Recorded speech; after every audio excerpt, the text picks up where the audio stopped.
السلام عليكم اختي، كي دايرين؟ لاباس عليكم؟ بخير وعلى خير. البنات اللي بغاو يقادوا ليا لاطاي بغاو شي حاجه طبيعيه، امين، بغاو شي حاجه طبيعيه اللي غنقادوا بها الفورمه، كنصحك اختي بالباك اللي اكيد كياخذوه من عند تبارك الله بزاف ديال الكليانات، كياخذوا مع لي كوموند مع لي برودوي اللي كاينه ما شاء الله.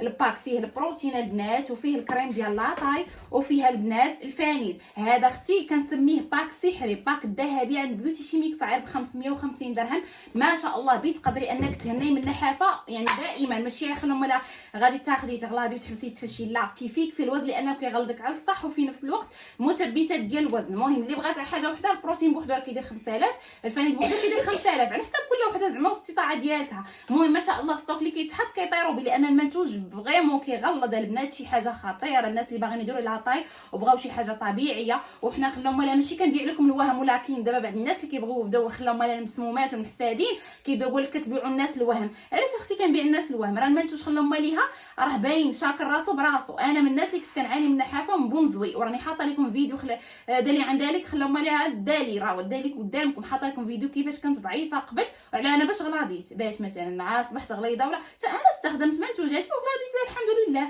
واخا ولات واخا حملت بزاف الحوايج، يعني بقيت في الوزن اللي وصلت لي من بعد ما كنت كنعاني من النحافه في 46 كيلو، كان عندي بونزوي. داكشي علاش نقول لكم حتى نتوما عيا خذوا بعينكم مغمضين، غتغلاضي اختي 100%، واخا تحرفي المنتوج ما غتضعفي ما والو. صافي اللي بغاتو البنات دوز عندي دابا الواتساب، راه كنصيفط التوصيل داخل وخارج المغرب. صافي يلا البنات غنتسناكم في الواتساب، دخلوا عندي الواتساب.